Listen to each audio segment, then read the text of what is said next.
So a big part of what we do is not leave our young people alone. What can we learn from youth and youth workers? How can we support each other and become a better version of ourselves? This is the Source of Growth podcast, created by a Hungarian NGO, the Academy of Experience. I am Arpad Barnai, the host of the podcast. In this episode, our guest was Johanna Kronstedt, an online youth mental health counselor in Finland. She works at Sekasin Chat, where they provide mental health support for youth online in a chat format. I'm grateful to have the chance to talk to Johanna because as a youth worker, I believe we can learn a lot from interaction with youth in itself, and talking with youth about difficult or sometimes heavy topics and having experience in such conversations is even more valuable.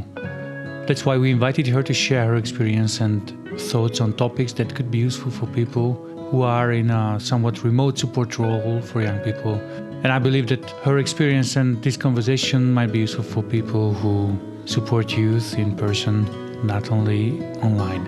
We covered a lot of topics in the first part of our conversation, starting from what is the difference between in-person and online support, how they prepare their counselors and crew, what are the signs of a good conversation, and what could be useful assumptions for people in supporting roles.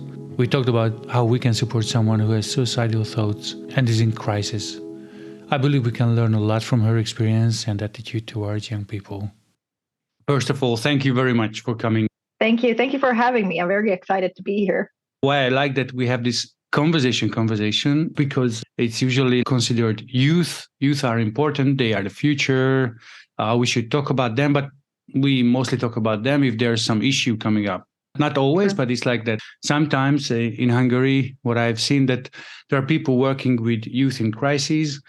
They do their job kind of secretly or just doing their job. No one speaks about it because they're doing it well. And if there's a topic in the media or there's an issue of mental health, then these people are invited into a talk show and they have the 5 minutes to tell all. It doesn't work that way. And do a quick presentation about everything. My understanding is that complex topics, complex issues will be complex. So we can't simplify it super well, and we shouldn't. But dealing with them, living with them, and handling them can be made easier for people who don't have an in-depth understanding. So that's why I invited you. We met in a training course. It was titled Mental Health in Youth Work, and you were a guest there. And it was very, very inspiring to listen to you. So if people don't know you, how would you describe what you do and what's your service? Wow. Okay. I'll try to keep it short. I'm Johanna. Everybody calls me Nasu. My background is in social psychology and in solution-focused therapy. And I work at this chat that is for youth and young adults. It's anonymous, and the idea is that you can come to the chat without telling anything about yourself, and you can discuss whatever topic is on your mind. And basically what we do is we support young people that have mental health issues, but also we want to support mental health and mental well-being. So both, just like keeping it strong, the mental well-being that young people have, but also we have a lot of young people in Finland too that are not feeling okay and that really don't know who to talk to. And it's very easy for them to come and chat with us where they don't have to tell their name, they don't have to tell their age, they don't have to be scared that their friends will find out or school will find out or their parents will find out. And they just want to discuss what is really like upsetting them right then and there. So we answer that chat and we have discussions that are like 45 minutes and we talk about whatever is important for that young person at that specific time. And you have a telephone line as well, so you're accessible? No, just chat. Just chat. There are a lot of telephone lines in Finnish already, and we wanted to do something different. And the thing that we have noticed, and we have got a lot of feedback from the youth, is that nowadays people get very anxious about calling, and it feels like it's very intimate. And it's really hard to form your words when you're speaking. But in chat, you can pause, you can wait, and you can just write. and you don't have to hear what the other person thinks of you. You don't have to anticipate the reaction in that way. So you have a bit of a more distance from the other person, which makes it easier to communicate in that way. And there's a paradox in that, because at the same time, young people, at least young Finnish people, they live online. They live on chats. That's the most fluid and easy way to communicate for many of them. So it gets really intimate, and you get really close to that person, like over the internet, even though you don't hear her or him, you don't see that person. You don't have any of this nonverbal communication, because it can get really intense anyway. It's a funny feeling. It's really hard to explain it if you haven't yourself done it. Maybe you get a feeling of what I'm meaning. I have some experience also with the young people telling me, like, yeah, we talked. And when I ask more, it's actually chat. It's chat talk. And if I understand right, this is a low threshold, accessible person and attention that people can get with the protection of anonymity. So if I have an issue or question or something troubles me, I can reach out to you. What are the numbers? That's a question also. I talked to the Hungarian crisis line, and they have also a chat service. And it was surprising. Like, I didn't know that many youngsters reach out to these services. It's a kind of mixed feeling thing, because on one hand I could think that, wow, that's tough that there's no one nearby maybe that's so close to them that they would share these things. And at the same time, it's the adolescent years maybe, and you're distancing yourself more from people around you, and you have someone to reach out to. So it's actually a good thing also. That's why I'm asking, like, okay, what are your numbers of people you reach? Okay, first of all, I want to add something to that, and that is that some of our young people that come to discuss their issues with us, they say exactly what you just said. I have nobody that I trust. I have nobody I feel that I can be this intimate with and tell something like this disturbing to. But there are many of our youngsters that come to us and say that I don't want to bother mom and dad. I don't want to put more pressure. They're stressed already. They maybe have other issues they're going through. And young people, they are really perceptive. They see if their mom and dad are struggling with something or dealing with something. So what they do is they protect their parents or their friends. And they're like, okay, I will not add this weight on your shoulders. So I will take my problems somewhere else. Wow. Thanks for this addition. So it's also not the only help, but an additional place to go to. Yeah. But numbers, we're from Finland. We have our services here in Finnish. We just opened also in Swedish, because we have a Swedish-speaking minority in Finland. But I'm going to give you the Finnish numbers, and that is last year we had 170,000 contacts who tried to come and chat to our place. 170,000. So that's a lot. We could answer 1/5 of them. If I remember correctly, last year we could answer 28,000 contacts. That's a fifth. And that means that 4/5 of the persons who tried to come and chat with us didn't succeed, at least at that time, because there was too long of a queue and they didn't have time to wait or patience. Young people are not the most patient. That's a staggering or surprising number. It can be a good sign also. This means also that these conversations you mentioned can be 45 minutes long. Yep. So it's a lot of contact time. It is. But then again, even if you're like the most quick writer, you get to say in chat like maybe a fifth of what you can say when you're talking. So you really have to manage your time. Yeah, young people are really good at that. But of course, when you're the one guiding the discussion, you also need to put some thought into which questions you want to concentrate on. What is the main issue? So that you won't open up a lot of wounds and open up a lot of issues. And then after 35 minutes, you're like, oh, okay, so you have all these things that you want to discuss, but we only have 10 minutes left. So I'm sorry, Oh, yeah.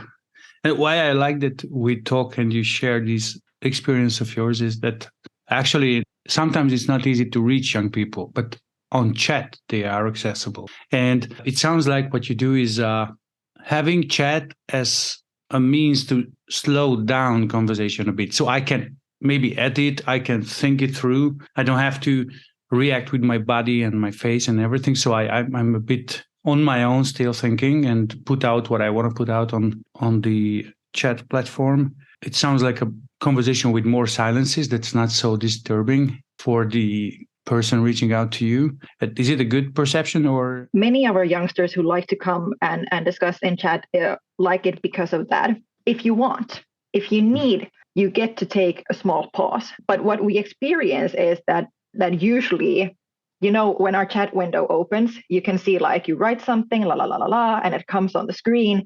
And when the other person starts writing something, you see that that person is writing. Mm-hmm. And usually there's not a long pause. Usually it's like, boom, your message, and da da da da da, da and boom, that other person's message. So some young people do use that time to really think things through. And of course, sometimes you start writing a message and then you delete it. And then you're like, no, actually, I didn't want to say that. I wanted to say something else. That is something that you can't do when you're communicating like this. Of course, you can start over, but what you have put out there is already out there. I just think that maybe the biggest advantage with having a chat is that youngsters can do it on their phone anywhere. Like they can sit in the subway, they can, like, I don't recommend it, but many do it while in class, at school. Young people at work, they have like their lunch break, or they can just sit in their own room, on their own bed in the evening and reach out to us from there. And one part is chat and youngsters. The other part is crisis or issues they have. Something that concerns a lot of people. For example, if you're a parent, you're a coach, a teacher in a camp, you take care of youngsters, they change and they have natural normative crises in their life. Like, oh, my body is changing. I don't know how to handle this new situation I'm in. So in itself, adolescence is a new phase and they are trying to figure out their way in their new state. And also there is this peer group around them. It might bring up a lot of issues combined with their changing. So there are these normative crises situations, and there are other events in their lives that we can call crises that in an ideal life shouldn't be there, but they are there sometimes. For example, there was this COVID pandemic phase, 2 years for some people. So what are the issues they approach you with? What do you call crises? Well, we don't define our service as a crisis service, but that doesn't mean that we don't have youth in crisis reaching out to us. On any given day, we have everything in between. Hi, I feel a little bit alone today. I'm a little bit bored. I just want to talk with somebody, to I have really suicidal thoughts. I don't know what to do. I don't know how to cope. I don't want to be alive anymore. And we have everything in between. Like we talk a lot about anxiety. We talk a lot about depression. We talk very much about human relationships with parents, with friends, with boy or girlfriend. And then we talk about self-harm and these really, really dark thoughts. So everything in between. And I think that is one of the reasons why our service has been such a huge success, because you don't need to define yourself. Okay, am I ill enough to go here and get help? You can come whenever, wherever. Well, I like this approach. It sounds like you matter, not that you could be put in a box. Like exactly. How do you define yourself? What do you say about yourself so people can understand this message? We're a youth service and we support youth. And if we want to be just a little bit more specific, which we don't always want to be, but if we want to be, we talk about supporting mental health. And basically that's it, because we want to leave it as open as possible. I think it's a very crucial point that you make, because one is the tougher part of the continuum that you mentioned, like issues like self-harm, suicidal thoughts, dark phases of their lives. It's very frightening for youth workers as well. Like, I don't know, I'm not an expert on that. I just do my thing as a youth worker. But actually, if you have an open door, a person who you can turn to with your smaller questions, maybe, or just want to share something, it's easier to share something as well if it's a bigger issue. It's not that we don't talk only if you have super serious stuff in your life, because if I don't share smaller stuff, how would I with bigger things? So in that sense, you are already an example. I really like it, and you're framing it. Thank you. I have different things in my mind. One thing is that how to start to listen to young people when I don't know what they come up with. Maybe it's not a crisis chat, but I don't know, I'm having a camp, I'm a youth worker, I'm accessible to some youngsters. They share stuff with me. And I might be afraid of reaching further than my level of competencies. So that's one direction. And I think it's coming from a good place and sometimes hinders connection because I'm afraid. So how do you prepare your people, like who you work with, to have these kind of conversations, which can be very diverse? Yep. And the other thing is that what kind of preparation you need for something I like to call psychological first aid. So if it's serious, what do I do to be the first person to be around and help? So how do I do that? And the third direction, sometimes it's not clear for people, but what could be happening afterwards. So we might end up also in our conversation there, like, okay, if it's serious, who is having my back? So how do I add other levels of help? Yeah. If it's there. Those are all three are essential questions. Let's talk about all of them. Let's start from the first one. You asked, how do we prepare our listeners or our people to listen to young people when they come online? Well, the counselors that work at Sekasin Chat, Sekasin in Finland, and in Finnish, it's mental chat in English. So our counselors are basically professional people that are youth workers, that are crisis workers, that are social workers, that have all these different kinds of professions. But what combines them is that they have this tool pack for talking with young people about mental health from different perspectives. And then we have our volunteers. First, we have an interview with them. They need to be over 23 years old. We have this course for them that takes like 10 hours.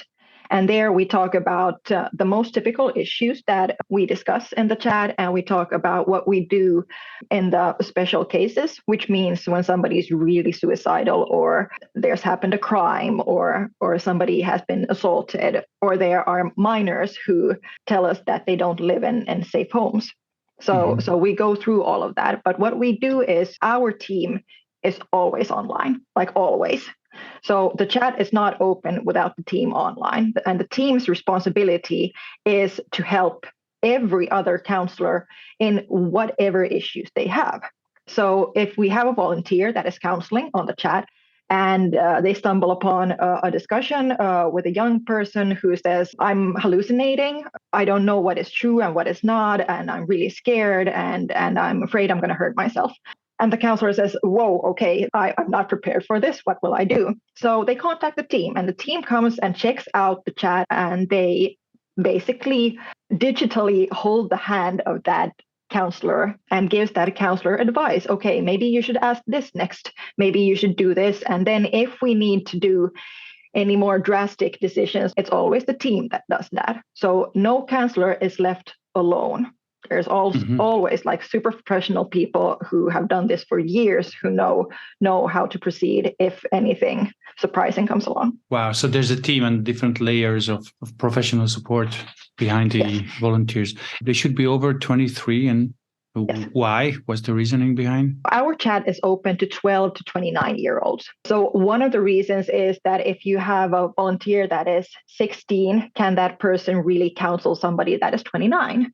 Does that person have that much life experience? Some people do. Some people have lived like 3 lives in the first 15 years of their life, but not all. So there needs to be some kind of a rule there, that how old should you be? The other one is that we want to make sure that our volunteers don't get emotionally scarred. You know, if the volunteer is very young, can we protect that person? Is how sensitive is that person? And also, because our chat is open for basically anything can happen there, and everything has happened in the chat. Let's just put it that way. It's good for you to be an adult. Oh, yeah. Because you can be in a quite vulnerable position without knowing it yourself. Child safeguarding issue, maybe. Yes. The other number was striking. or surprising for me was this 10 hours preparation. So it could sound like a huge daunting task, like, oh, I prepare for anything that comes in chat. Could you tell a bit about how do you prepare me to have these kind of conversations? And why I ask this is that I think who's listening to this conversation, there's not that many people who want to start chat service for youth, but a lot of people have chats with youth online and offline. So what do you recommend based on your experience? What are the signs of a good conversation with youth?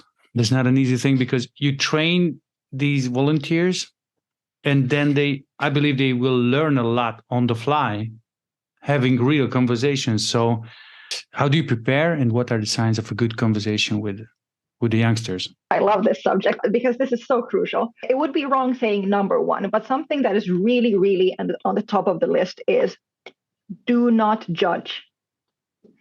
If a young person trusts you enough to open their secrets and their feelings to you, do not judge whatever you do. Just listen and be present. If you can just listen and be present, you are 50% of the way. You are like, that is the biggest chunk.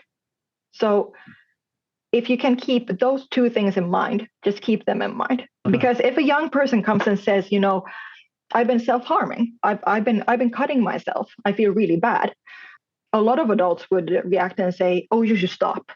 Oh, you should stop. That's not good. Like, why are you doing that? You're hurting yourself. Like, that's not logical. Like, or think about your mother. She will be so sad, or anything like this, which is a really normal reaction. And I totally understand why you say that. But what does that do to the young person that has just trusted you with this thing? They shut down. Yeah, you just rejected the whole thing. No, don't talk about this. Yes, or don't do it. And none of this, I want to understand you. That's another really important thing. Like when we counsel persons, young people in the chat, we want to understand, how do you feel? How has this happened? What has happened? What's your background? How do you want to be helped? Ask questions. Don't presume. That's something that we adults sometimes do a little bit too much. We presume that we know what young people want. And many times we presume correctly, but how wonderful is that of a gift to just instead ask? Because everybody is an individual. Everybody is unique. What could work with Bob won't work with Lisa. And how do you train this? If you tell me, don't judge, I would say, okay, but then what do I do? And then you say, okay, just listen. Okay, now I get it. I just listen and I don't presume, I ask more. If I want to practice this, what's your invitation? In the course that we have, we go through different themes and we give suggestions. We for example, we say, okay, self-harm is a big theme that we have. Usually in the discussion, the young person tells us this and that, or maybe this and that, or maybe this and that. And some lines in the chat that usually work well is these kind of lines. But of course, you have to think yourself. You can't just like click and take it and put it there. But just to give like examples, what work. And then we open self-harm a little bit more. So it has a bit of psychoeducation in it too. Usually young people self-harm because la la la la la. And that is not something that in 45 minutes a youngster tells you in the chat, So you have to have a little bit of background knowledge. But it's more about the attitude. We talk about the attitude of the counselor, like what are your presumptions when you start the chat? Why are you doing this? Are you doing this because you want to save every single person that comes along in the chat? Well, you can't save everybody. That's not your job.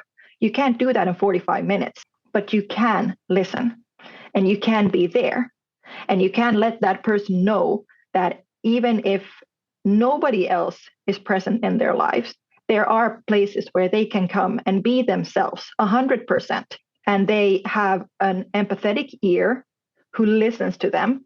And they have a person with whom they can discuss the topic and maybe even discuss what kind of help they could get after that. So a big part of what we do is not leave our young people alone, not let them feel lonely. After this course, we have this practice chat, which means that the counselor, the volunteer, that comes online meets their first young person in the chat, like a real young person, and somebody part of the team, a team member, is with them, really following step by step every single word they're writing. And you can ask for advice and you can discuss, like, okay, what's happening now in the discussion? How should we proceed? And so on and so on. So they get this first actual discussion together with somebody. And after that, when they come online and they do more chats, the one thing that brings most knowledge is just doing it. But there's always like the team there to help them. Wow, I really like it. It's very inspiring to hear. And the two things like the courage to practice and also the support that you get to learn from your practice. I just had this conversation with Hasan Moon about communication because she teaches also solution-focused interactions. And we talked quite a bit about how to move forward from aiming for the right question or just picking what I heard from someone else and using it, and going more to listening and also being there in a conversation and being in conversation in practice. So it's like, where am I in the other person's map? Having this kind of attitude that you mentioned, this kind of neutrality or non-judgmental listening, what do you suggest? How to keep on practicing while obviously we're going to make mistakes? Well, obviously, we're going to make mistakes. But then again, our young people are incredible. They're wonderful. You make a mistake, they catch you. They say, you shouldn't be doing that. And what do? You say, I'm sorry. I'm sorry. I'll do better. So it's not that you need to be ready for anything and you can't make mistakes and you have to be professional all the time. I want to think about our service as a more human service than that, because if you have a counselor that is very on topic and very professional and very, very correct in many ways, the thing that our young people say is, are you a robot? Like, what's wrong with you? Why are you like that? They don't like it. They don't like to talk with a person that is too correct because there's no human connection there, Oh, yeah. And that's what they seek. So I would say, like, be bold enough to be imperfectly perfect, and just try to be the best version of yourself. Our course is really good. We talk about the flow of the discussion. We talk about how a discussion starts and how it ends and what should happen there in between. And we talk about open questions and closed questions. And we talk about being empathetic in different ways. And we talk about being non-judgmental. And we talk about using certain words. And we're talking about letting the young person really be the expert of their own life. And it's not your place to go and correct that young person. It's your place to actively listen. And there's a big difference between hearing and actively listening. What's that big difference and how do you train that? It has to do with being present. I'll give you an example. I have 2 small kids at home. I'm in the chat. I'm talking with a young person that has given that background information that she's a female. She's 15 to 17. She comes online. We start the discussion. I say, welcome to Sekasin Chat. We have 45 minutes. What do you want to discuss?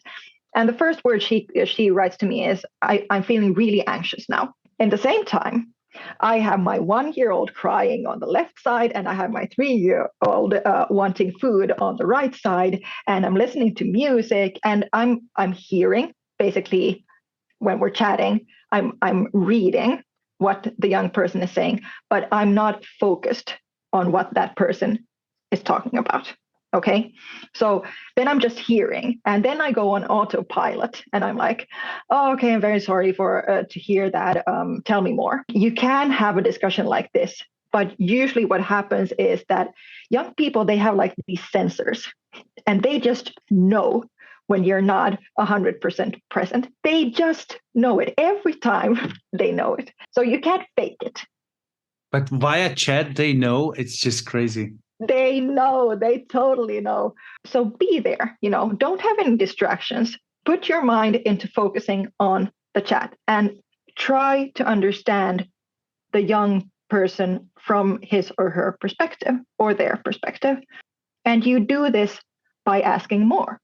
How long have you been anxious? Do you know why you're anxious? Is it sometimes easier for you? Is it sometimes harder times? Mm-hmm. When is it harder? How does anxiety feel for you? Tell me more. Mm-hmm. And based on what that young person tells you, you pick up on the answers that you get. You pick up on them and then you ask more and then you go deeper. But if you only have like this baseline, I always ask these 5 questions, and then you think that that will be enough, then you're not present. You're not listening. You're not listening to the answers that you're getting, you know? So I would say that's the biggest difference between hearing and active listening. And I know we're not talking, but I speak in this way because for me, chat is as personal and as intimate as talking on the phone or face to face. Thank you for this example. I had this, like both experiences on chat as well. I didn't get that much information. And also I couldn't really picture the person. So it was just words responding to words, but not really doing my best to put myself in their shoes. And the other thing is what comes up also in our camps. We have this increasing number of events that we have also summer camps for youth. Quite a lot of them come from foster care or from extreme poverty or some kind of challenging childhood. And if we have just a walk, for example, in the forest, or just some in-between times or breaks, there's some chance of not directly talking. Let's face each other and talk because it's super intimidating. But we're just walking side by side and you don't have to look at me. It's a chat-like thing. They start to talk. And it's very similar to online chat. And the thing that comes up is that, okay, if I listen well, immediately we're in the midst of sometimes challenging issues. It's kind of suddenly happening. The question that comes, what are my ears and eyes looking for? It's a tough situation, maybe that the youngsters share, or maybe a crisis kind of thing. How do I look for things I should know because of child safeguarding?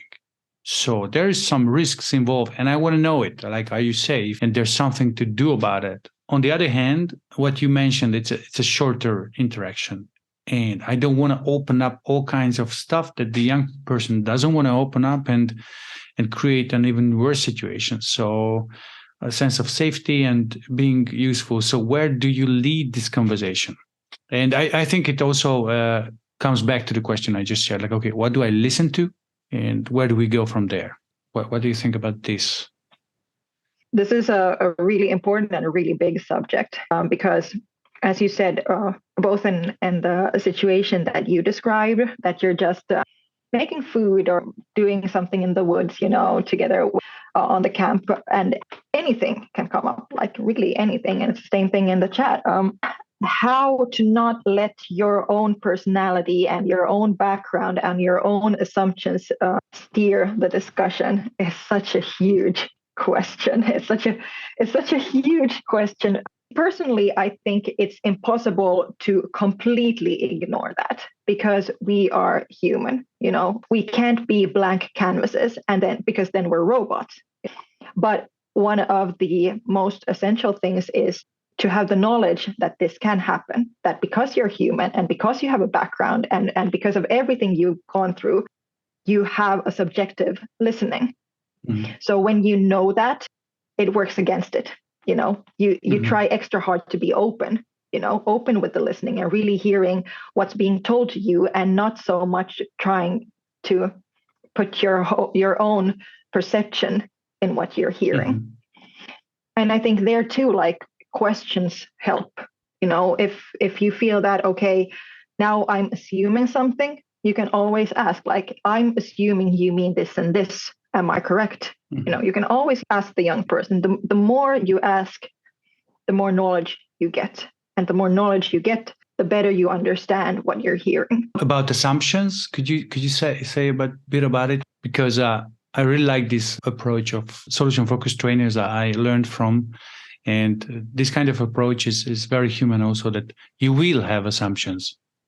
It's like, yes, not that you won't have, but the question is, which ones do you keep?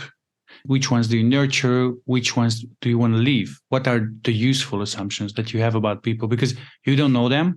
In every sentence I formulate, there are assumptions. And even if it's a question, I have assumptions in that. For example, what do you want? Mm-hmm. I assume that you want something.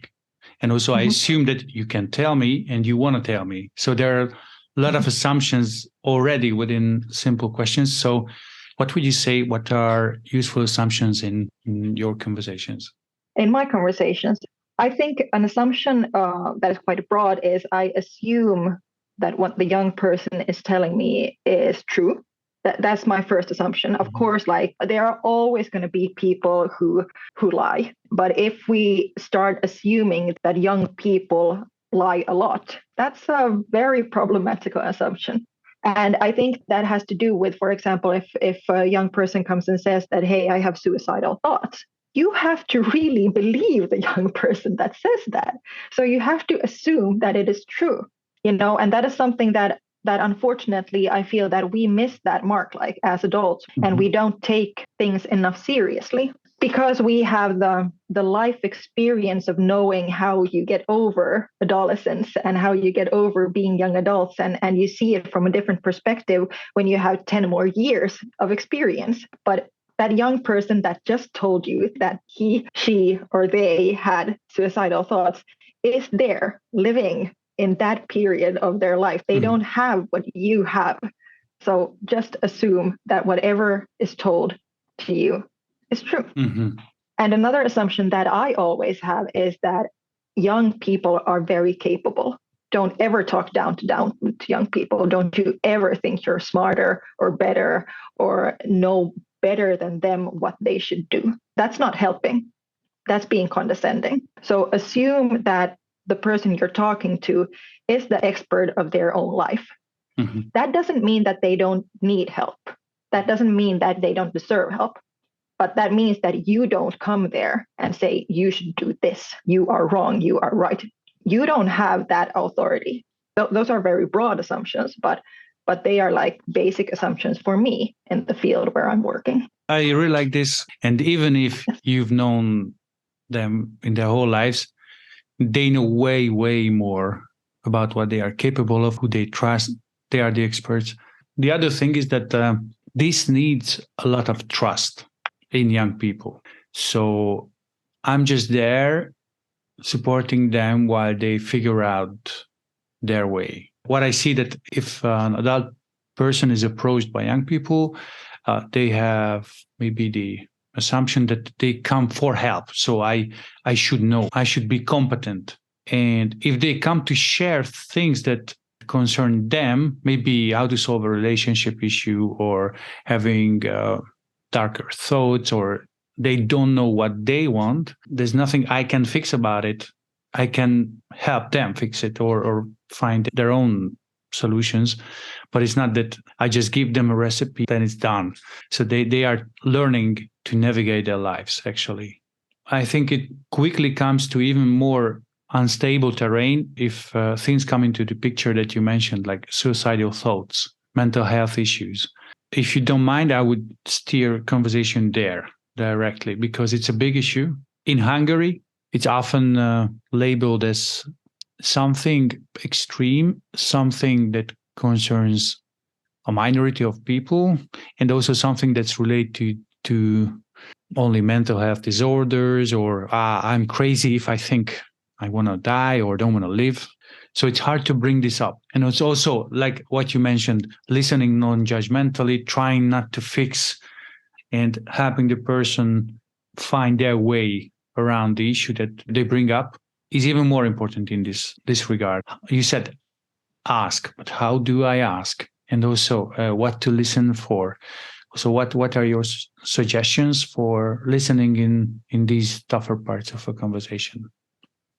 Well, some things about what you said about Hungary and how you think about suicidal thoughts and suicide. I have a different opinion.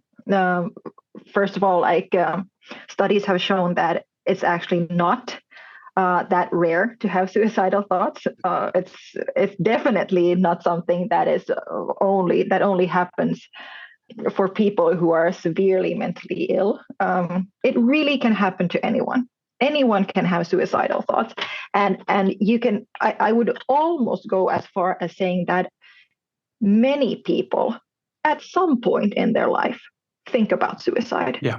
It doesn't mean that it needs anything to be done about it, but it's a thought. For many, it can be just a thought, like they have very tough life situation, and the brain starts like producing these kind of thoughts that, okay, killing myself would be an option. Mm-hmm. Just having this thought, and there's nothing to be alarmed about at that stage. Having these thoughts, when they start going to that direction, that you notice making up plans, Mm-hmm. and you notice giving up hope, Mm-hmm. and you notice that you're not planning anything for the future. That's when you really need to stop and really think, okay, where can I get help? Mm-hmm. But if it's part of a certain part of your life, maybe you're a little bit depressed, maybe there are tough things happening, maybe you feel for a week or two that, I just don't know how to get through this, and you have those kind of thoughts. I don't think you should label yourself as like crazy because I don't think you are, Just to make it clear for listeners also that this is not what I think, this is what I meet quite a lot. There's a diagnostic labeling quickly without diagnostic knowledge. It's a continuum, how serious it is. Because if people want to share, feel ready to share these kind of thoughts, it's already overcoming quite a lot of fear maybe, or Yes. You're very much a person they trust.